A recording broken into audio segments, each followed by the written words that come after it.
La raison pour laquelle beaucoup de chrétiens sont secs, la raison pour laquelle beaucoup de chrétiens ont trop de vide que Satan peut occuper, c'est parce qu'ils n'ont pas une marche intime avec Dieu. Ils ne connaissent pas la communion de l'Esprit. Ils ne s'engagent pas dans la prière pour être remplis.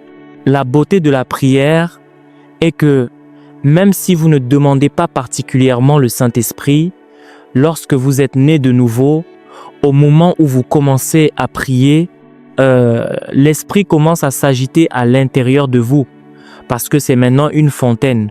Ce n'est donc pas nécessairement quelque chose que vous dites comme verse davantage en moi. Au jour des échelles, il pouvait ajouter 1000 coudées. Il pouvait ajouter 1000 autres coudées. Mais au jour de la nouvelle alliance, Dieu n'a pas vraiment besoin d'en verser plus. Oui, il le fera. Oui, il le peut s'il le choisit. Mais il s'agit plutôt d'une fontaine qui est agitée. Ainsi, alors que vous l'agitez dans la prière, cette fontaine continue de monter et il arrive un moment où elle monte jusqu'à vous submerger et elle commence à jaillir hors de vous. Ainsi, l'une des choses qui détermine notre opération dans la prière est de prier jusqu'à ce que nous soyons pleins. C'est pourquoi je dis aux gens que la prière n'est pas une question de temps. C'est une affaire d'éternité. La raison pour laquelle le temps est important est que vous aurez besoin de grandir en discipline alors que vous priez. Mais l'engagement lui-même est avec un esprit et un royaume qui est spirituel. Donc le temps ne peut pas réguler les forces qui manipulent ce royaume. Vous devez littéralement sortir du temps.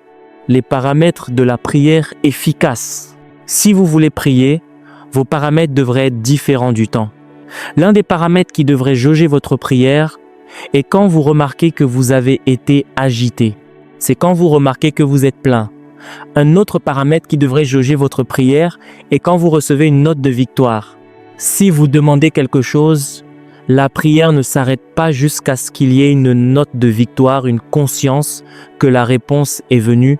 Un autre paramètre qui devrait déterminer votre prière est la révélation et la sagesse qui viennent du royaume de Dieu. Il a dit « Invoque-moi et je te répondrai ». Jérémie 33, verset 3 « Et je te montrerai de grandes choses, des choses cachées ». Donc, si Dieu ne vous a pas montré, la prière n'est pas terminée. Vous pouvez prier pendant 10 heures, vous n'y êtes pas encore. Vous pouvez prier pendant 10 heures, la sagesse n'est pas venue.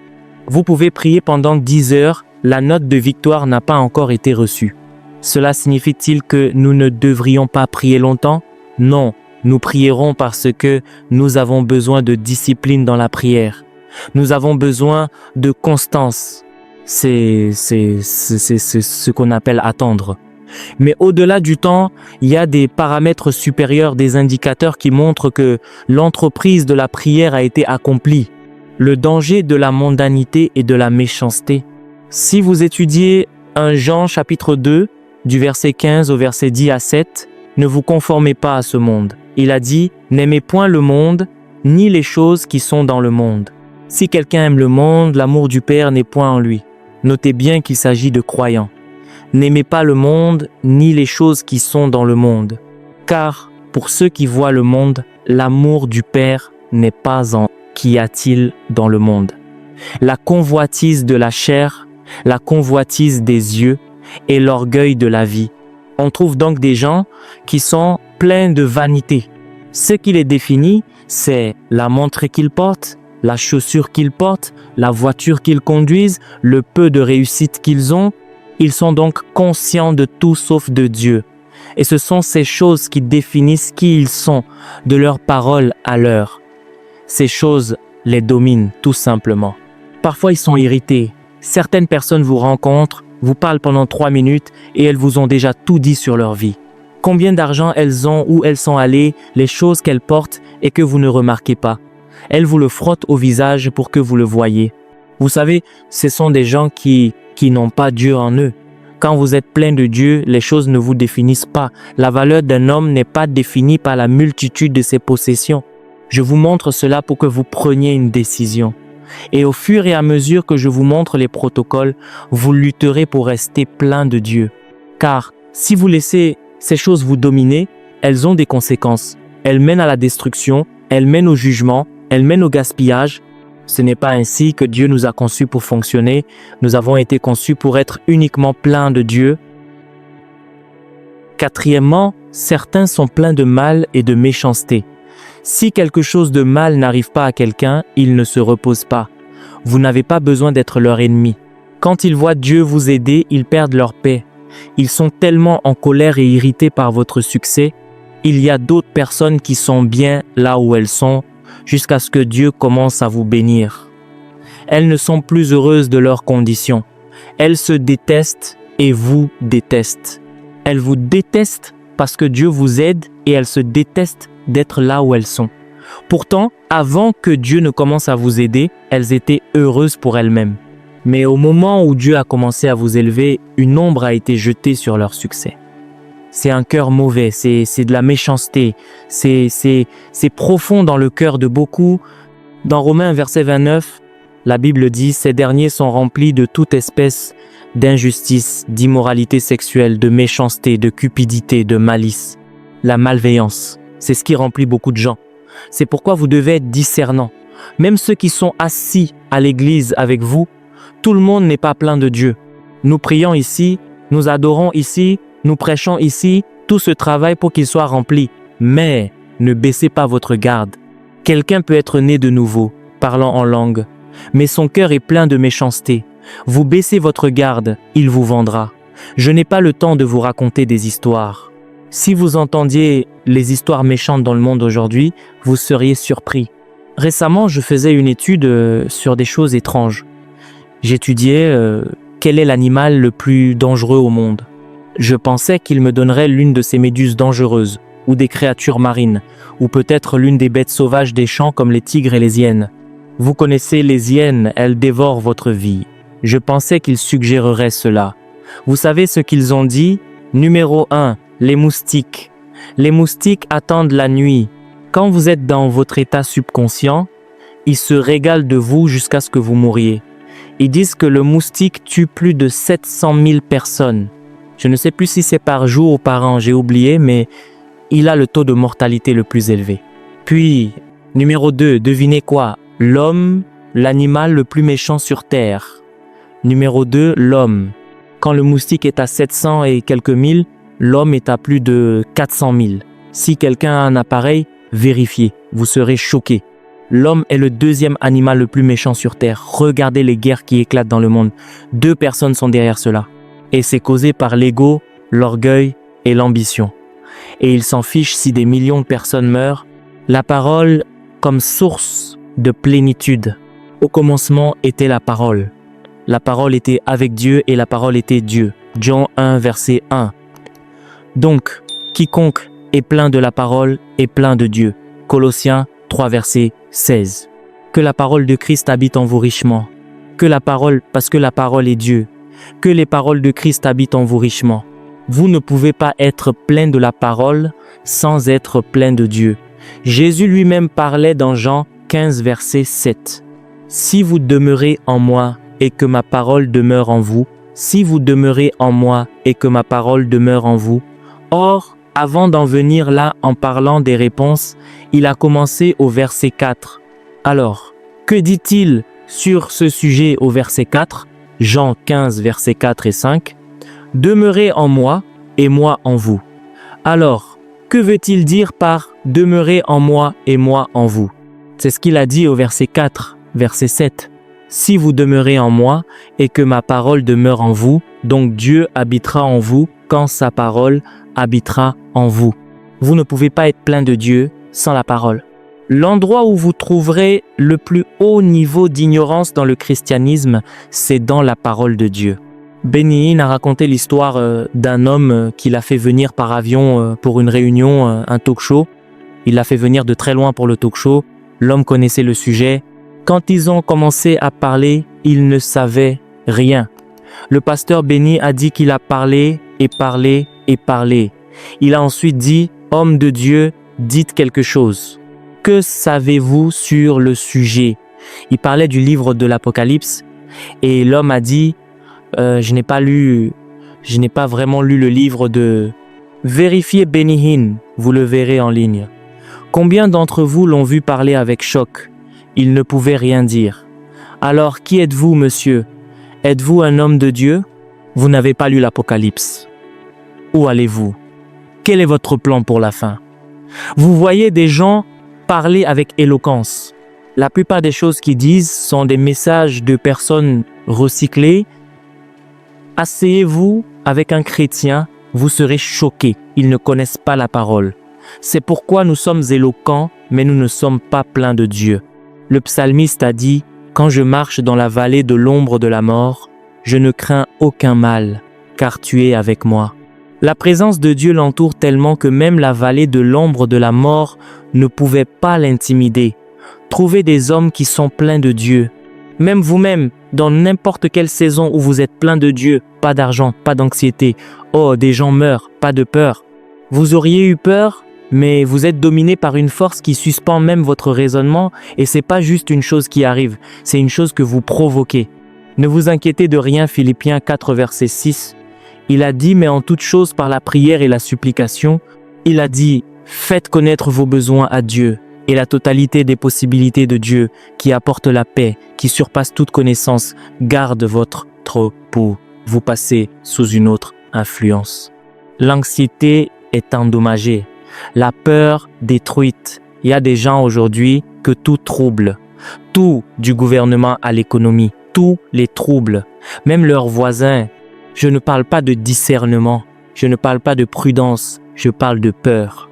Quand vous venez chez eux, ils marchent littéralement sur la pointe des pieds dans la maison comme si leur voisin était leur Dieu vivant dans la peur, ne jouissant jamais de la liberté.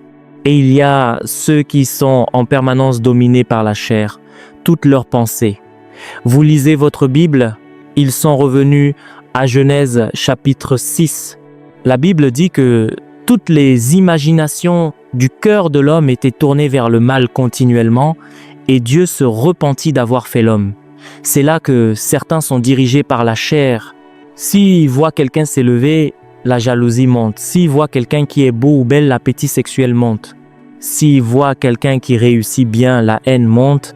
S'ils voient quelqu'un qui est négligent, le vol.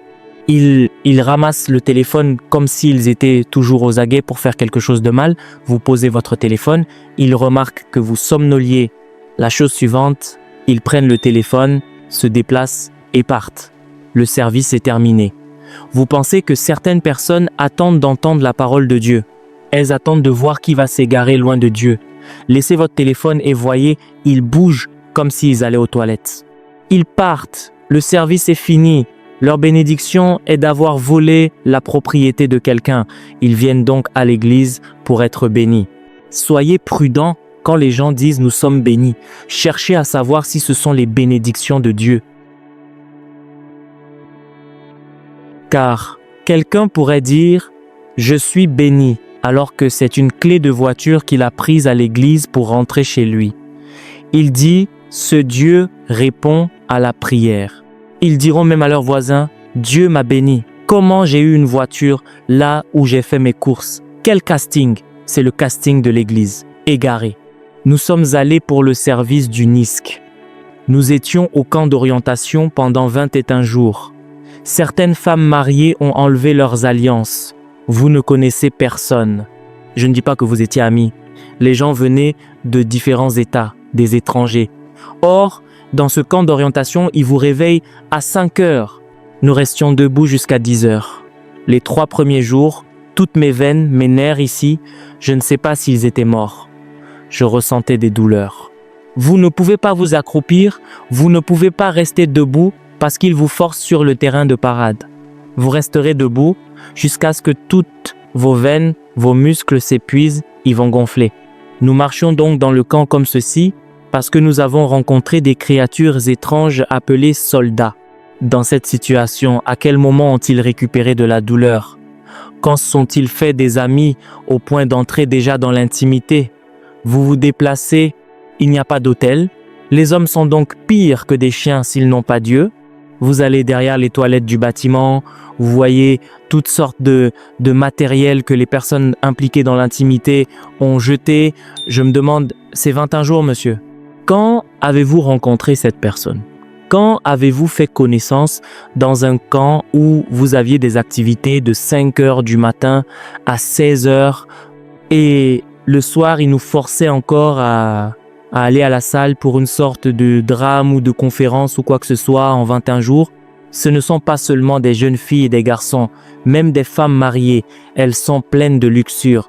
Ce n'est que dans le christianisme que nous prenons le sentiment pour acquis. À l'époque, quand nous étions enfants, ma mère nous emmenait dans son village. Ah, les oncles venaient nous regarder.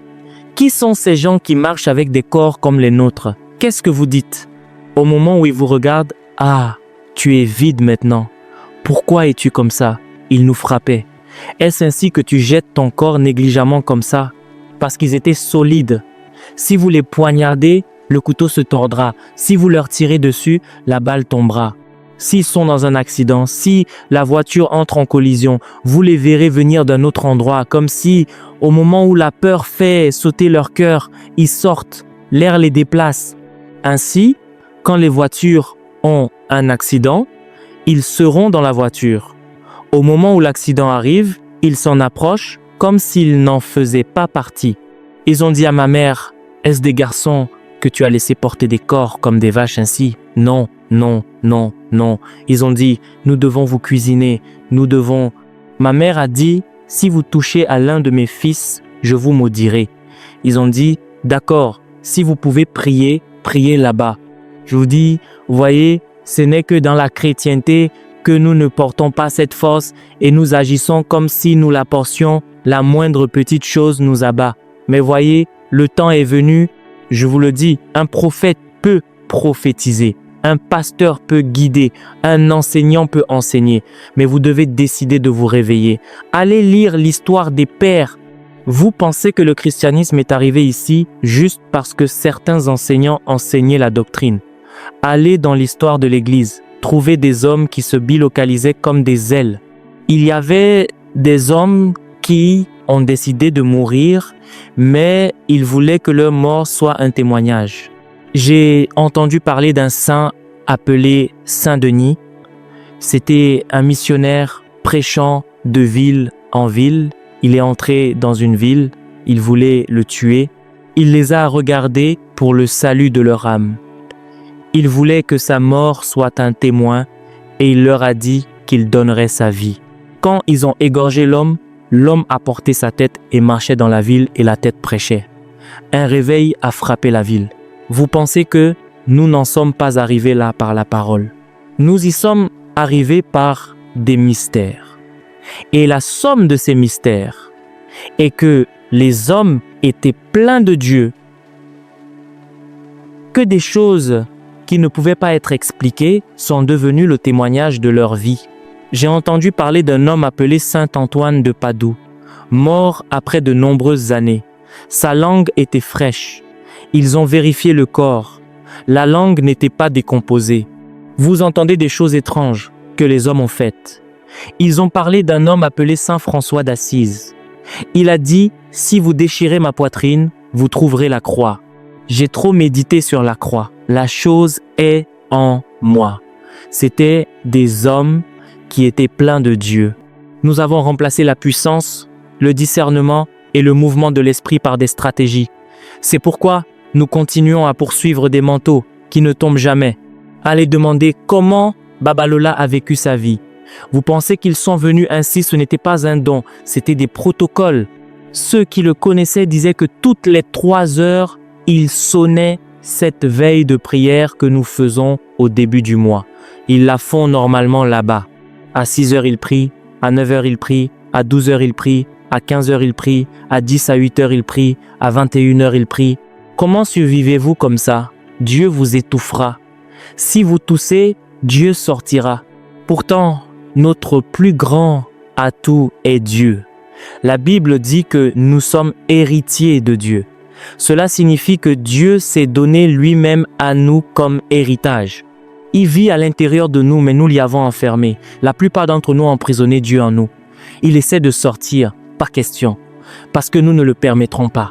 Et parce que cette dispensation permet à notre volonté de s'exprimer, il ne luttera pas avec les hommes. une génération doit se lever. Et parce que notre enseignement ce soir est une exhortation, il est dit « Édifiez-vous vous-même sur votre très sainte foi », Jude verset 20, en priant par le Saint-Esprit. Voyez certains d'entre nous, ô mon Dieu, il y a des choses en vous. La Bible dit que nous portons ce trésor dans des vases. Cela signifie que les trésors ne sont pas à l'extérieur. Je sais qu'il y a des diamants en Afrique du Sud. Je sais qu'il y a de l'uranium en Ukraine. Je sais qu'il y a de l'or en Inde ou à Gaza.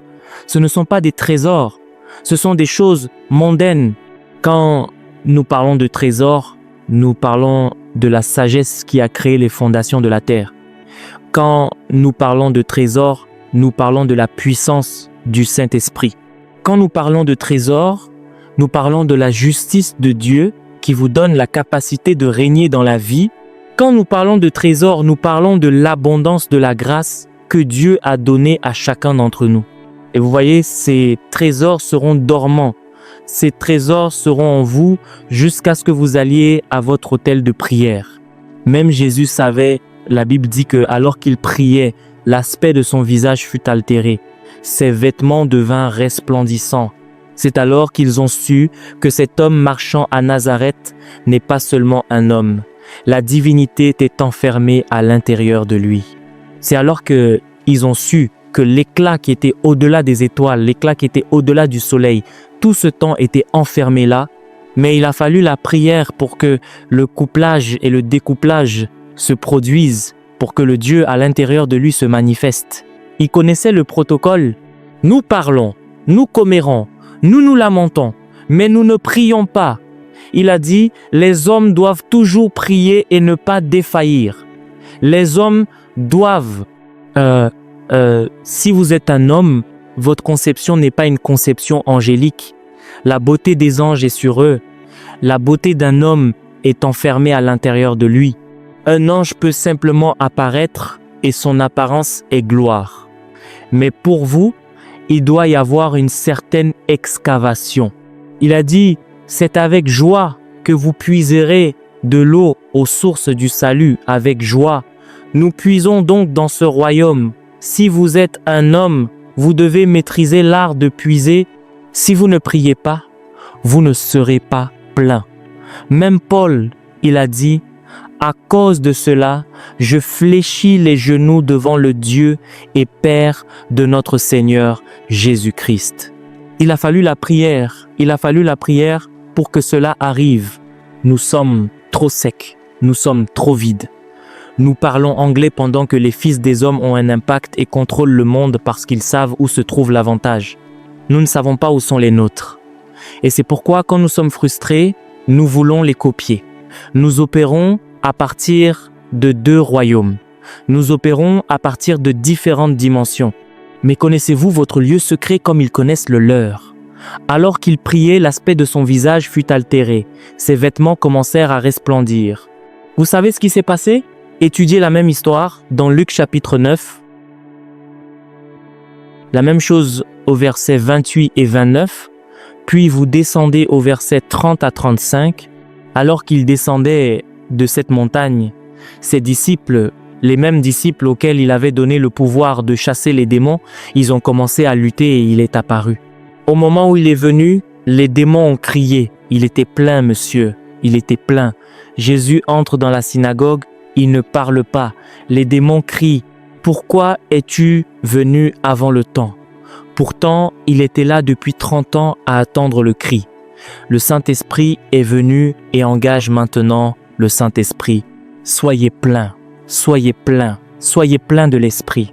Si nous ne laissons pas Dieu nous saturer, nous ne pouvons pas affecter ce monde. Oubliez ce christianisme de costume et d'anglais. L'Esprit vous résistera hors des villes. Quand vous penserez être arrivés, ils vous résisteront. Vous voyez, il y a des gens qui sont entrés dans des villes, ont utilisé la stratégie, ont fermé les villes au zénith de leur manifestation. Ils ont été pris. Certains d'entre eux ont fui la nuit. Paul a dit, soyez remplis de toute la plénitude de Dieu.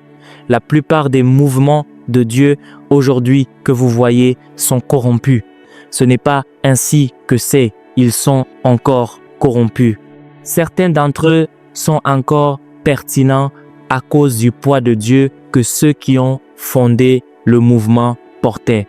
Les gens regardent l'Église catholique aujourd'hui. Vous pensez que c'est l'intelligence humaine qui a dominé le monde pendant des siècles? Dans chaque territoire connu où vous allez, lisez leur histoire.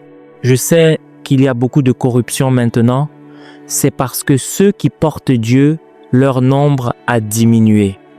Mais allez vérifier leur histoire. Il y a un mouvement qu'on appelle les frères. Ils les appellent les pères du désert. Un groupe de personnes s'est réuni et a dit « Nous sommes fatigués de la civilisation des hommes ». Ils sont allés vivre dans des déserts et tout ce qu'ils faisaient, c'était de cuisiner Dieu. Cuisiner Dieu. De temps en temps, ils traversaient les villes et repartaient. Des réveils commençaient. Quand les gens cherchaient Dieu, ils voyageaient vers le désert pour chercher les pères du désert. Asseyez-vous avec eux pendant un jour. Votre vie ne pourra plus jamais être normale. Tout ce qu'ils vous diront vous changera. Allez lire sur les Moraves. L'Évangile n'a pas voyagé à travers le monde par des prédicateurs sages. Il a voyagé par des hommes qui portaient Dieu. Si nous ne portons pas Dieu, nous plaisantons. Notre manifestation ne durera même pas. Aujourd'hui, au moment où le général meurt, l'Église devient un musée. On ne leur a pas appris à porter Dieu. Soyez pleins de toute la plénitude de Dieu. Et la première façon de le faire est par la prière. Numéro 2, s'il vous plaît, asseyez-vous. Je n'ai pas le temps, c'est un fardeau, mais je vais essayer d'en faire un enseignement pour que nous puissions avancer. Vous voyez, parfois quand je regarde l'Église catholique, je me demande quel genre de mouvement c'est. Parfois, pendant 200 ans, vous n'entendrez aucune histoire de rébellion. Comment une organisation s'est-elle élevée comme un esprit? Et même quand la rébellion vient, même celle-là ne peut pas l'affecter parce que les gens qui ont acheté les témoignages originaux, ils étaient pleins de Dieu. Et ainsi, certaines des choses dans lesquelles ils sont entrés avec Dieu n'ont pu être changées, même pendant des siècles. S'il vous plaît, je vous en supplie, ne laissez pas la luxure vous remplir. Ne laissez pas l'amertume vous remplir. Ne laissez pas la méchanceté vous remplir. Ne laissez pas l'envie vous remplir. Ne laissez pas l'orgueil vous remplir.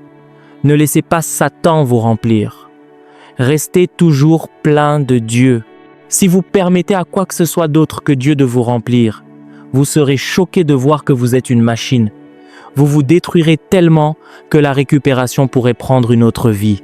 C'est pourquoi Paul avertit de ne pas donner de place. Ne pas donner de place. Si vous donnez une place, bien que vous ayez Christ, Satan vous nourrira.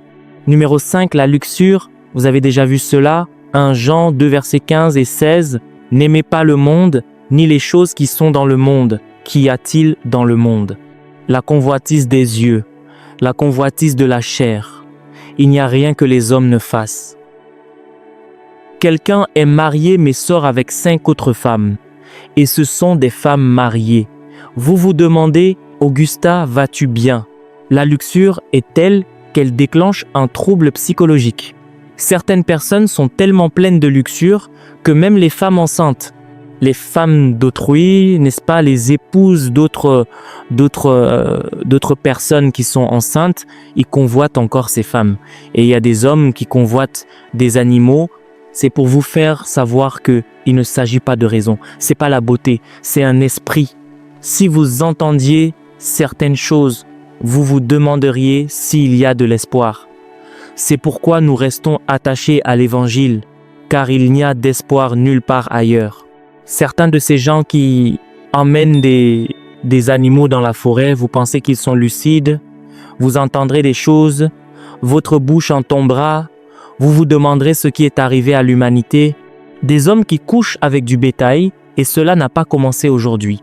Vous lisez Romains 1 du verset 18 au verset 26.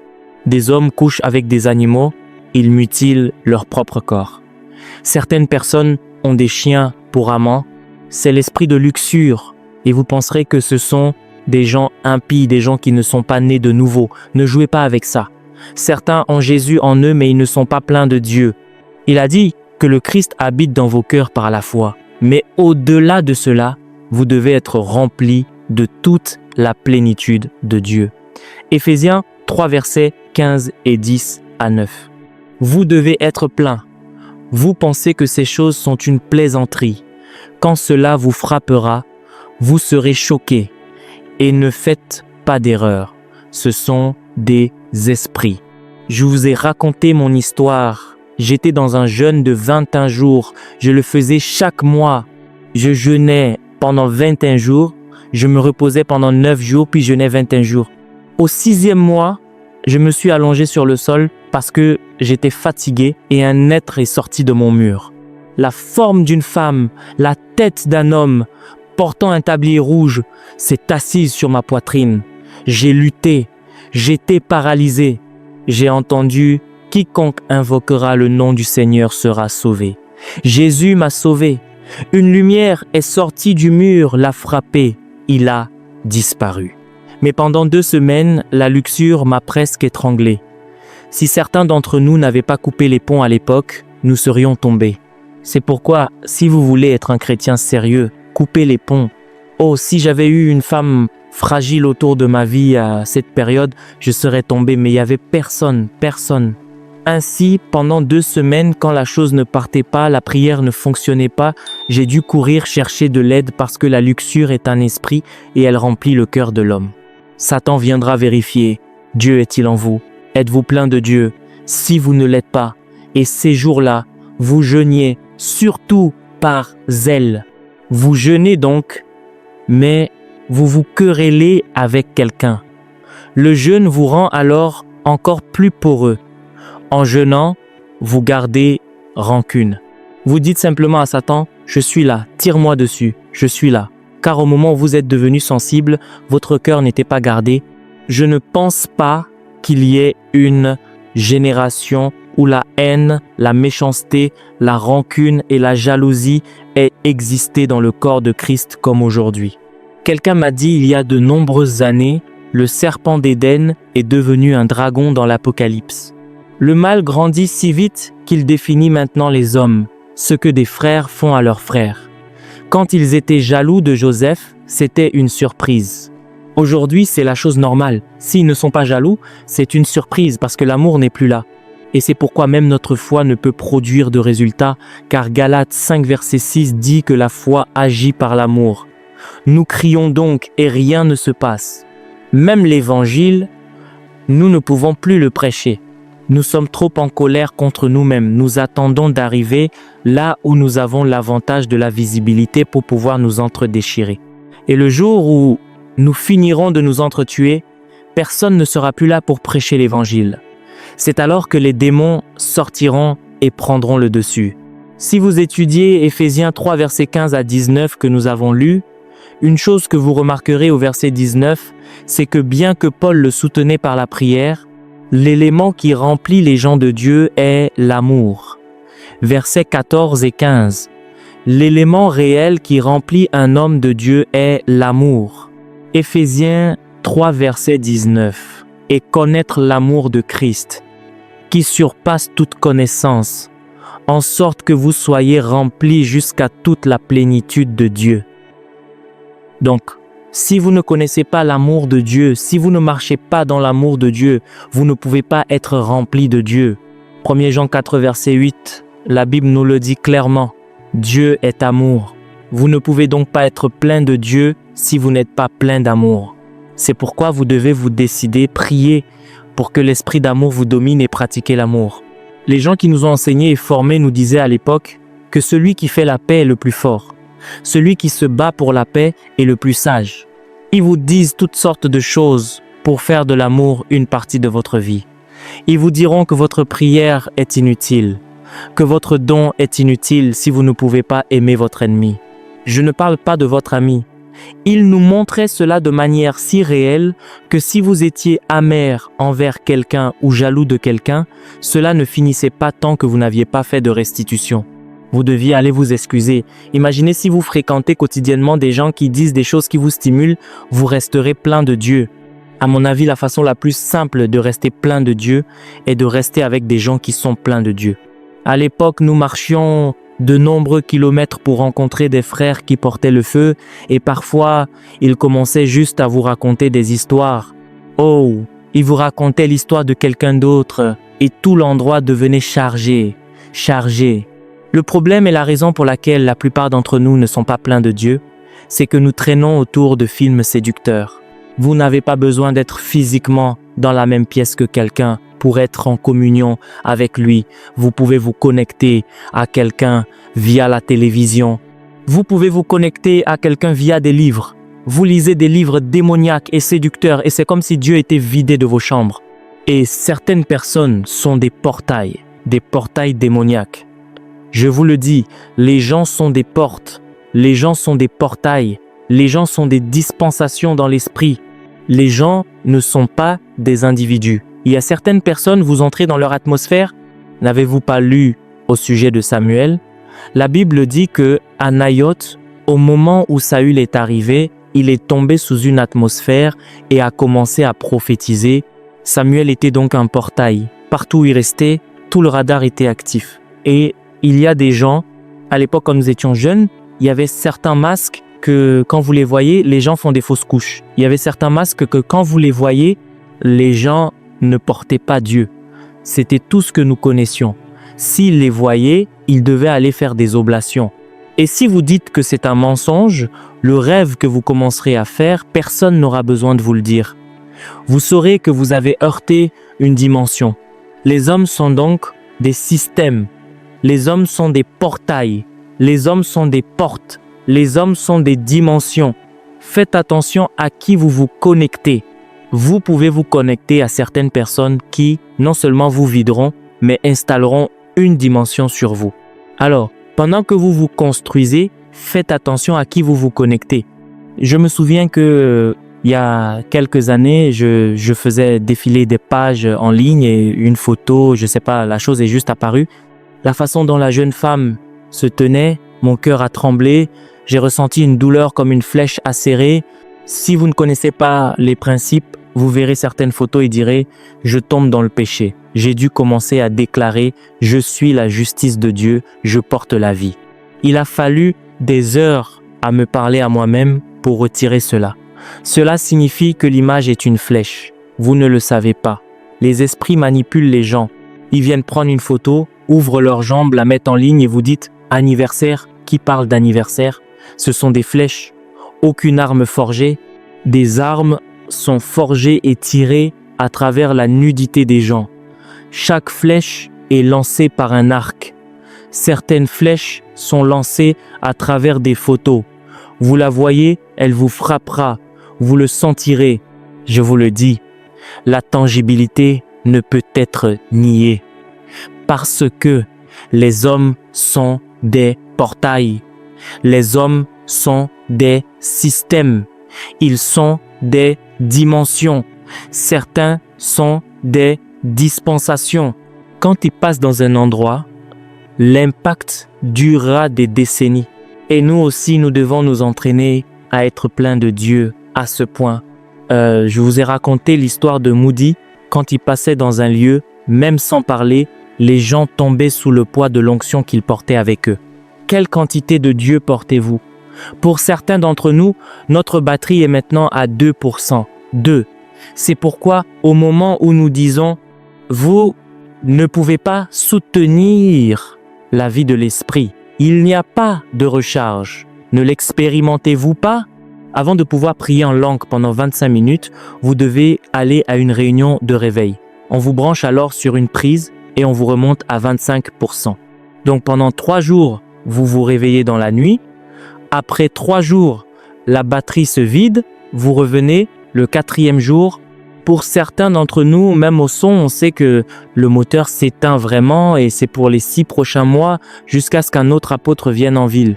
Alors vous vous traînez parce que vous êtes tellement mort. Le 1er jour de la réunion indique seulement que vous êtes présent. C'est au 3e jour de la réunion que la charge commence Et avant qu'il n'atteigne le crescendo, votre charge est à 15%. Vous avez eu une vision cette semaine-là. Vous avez profité de 2 faveurs. Vous avez commencé un programme de jeûne. Vous dites, je vais faire 40 jours de jeûne. Le 3e jour, vous dites, mince, cette chose n'est pas facile.